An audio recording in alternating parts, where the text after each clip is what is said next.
Okay, so this is Mr. Diaz, and we're going to interview him.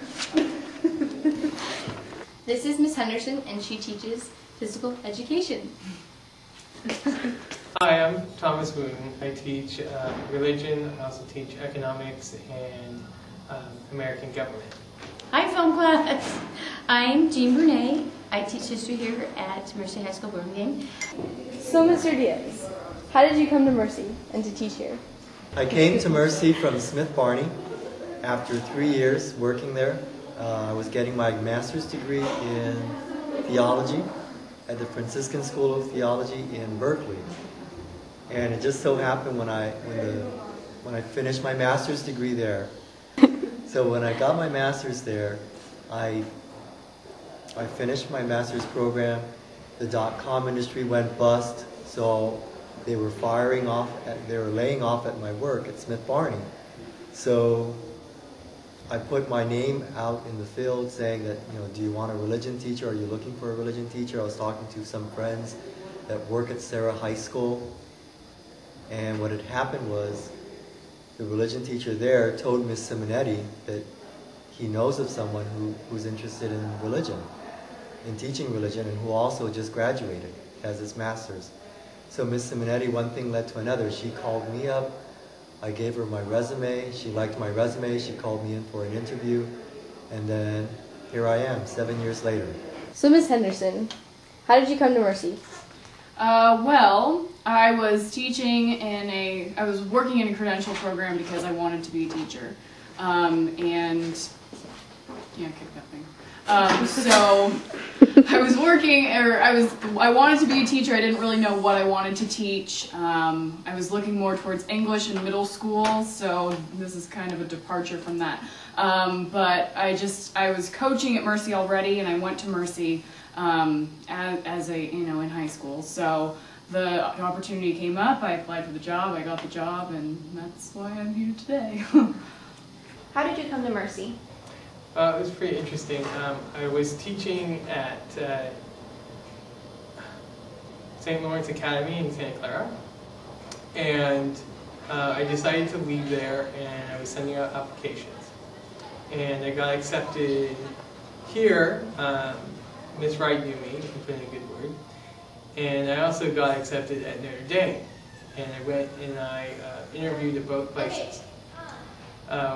When I came here, Miss Simonetti and Miss Rowan were like, when do you come here? When you're here tomorrow and we do it. I'm like, but I haven't accepted the job yet. And they're like, yeah, but when you come here. And I just really felt at home, and I didn't have the same feeling when I went to Notre Dame. So even though actually this was less pay than at Notre Dame, I felt more at home here, and have never regretted my decision. Somebody said, why did I come to Mercy?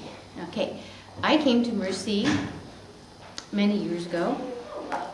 I've actually been teaching for 43 years, and most of those years have been in high school. I came to Mercy because I had taught high school, I got married, started my family, and I was home with a little baby. And the principal at Mercy High School and another teacher came over. They were friends of mine, and we were having lunch in the summer, and they said, oh, Jean, please come back, teach 2 classes. I said, oh, I have this little baby. And they said, well, we know this woman right down the corner who has the children or some other teachers, and you could leave your son Jimmy there for a couple of hours while you teach. I said, okay, I'll come for a couple of classes.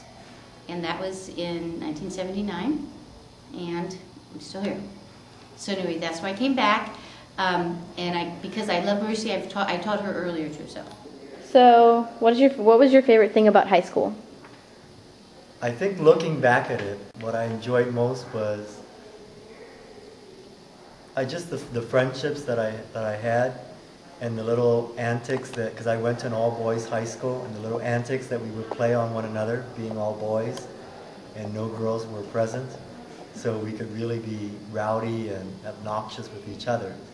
So I like that part. And you have to remember it was on an island. So I'm from the island of Guam. So the weather was hot, and it would be rainy. And so a lot of our antics would be like, we would shove each other out on the rain. and get really wet because it's the monsoon kind of rain. Silly stuff like that that boys would do. So, Mr. Diaz, if you had to write a reflection paper, what topic would you choose? All right. Let me say that this is a very good question since you're giving me my own homework.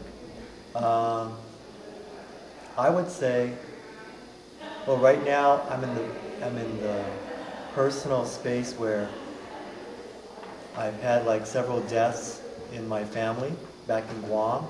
So I think I would write a reflection paper on what is my understanding of death right now in this point of my life, and how do I understand death, and where do I see death as important in terms of religion, and how does my faith inform my view of death, and why is that so important to me? I think that's what I would write about. Because one, it would help me, because that's why I assigned the topics to my students, because I really want them to think about something that will help them become a better person. And I think right now in my life, that kind of topic will really help me just maneuver through that whole topic about death and rebirth, resurrection, you know, heaven and all that stuff. So that's why I think I would reflect on that. Not that I'm morbid, but because I think it's important. All right, my favorite yoga pose. Well, I think maybe not my favorite, but my most challenging one that I like to do is, it's called, I think, Warrior 2. So this is how it goes. What sports did you play in high school? I played softball in high school. I was fairly competitive in that, so I played during the softball season and I played during the fall seasons and summer. So the only season I had off was winter, but I played competitively outside of school as well. So, Ms. Henderson, what is your favorite machine in this PE room? Well, Please show us. I like a lot of the equipment in here. This is the bike. I like the bike. It's relaxing. I also like to lift weights at the same time as I'm working on the bike because, you know, full body workout is a good plan. What is your favorite yoga pose? Please show My us. favorite yoga pose is the tree. I believe that's what it's called anyway. So you put your foot on the inside and you bring your hands together and you balance. Did you play sports in high school? Well, I wasn't able to actually play sports in high school, although I tried out for football. I quickly found out that it wasn't going to be for me when the person picked me up and moved me out of the way. That was a sign that I was going to get killed. So actually when I tried out for football, my intent wasn't actually to make the team, it was to make big friends. One of my favorite jokes about the person who was supposed to be, there's water all around and she's sitting on her roof and she wants to be, you know, saved. So she thinks God's going to save her. She cries, you know, she's crying out and motorboat pulls up and you're like, come on in, come on in, come on. The water's rising, you're going to drown. And she's like, no, God is going to save me. And I'm like, no, come on, really, get in the boat. She's like, no, God is going to save me. He's okay, he takes off, helicopter comes over, and a big loudspeaker. Take the rope, we're here to save you. She's like, no, it's okay. God is going to save me. And then another guy comes on with a rowboat. He's like, come on, you know. And she's like, no, you don't understand, he's going to save me. And then she dies, and she goes up to heaven, and she sees God, and she's like, God, why didn't you save me? He's like, what are you talking about? I sent a speedboat, a helicopter, and a rowboat. Why do you love history? Why do I love it? I love history.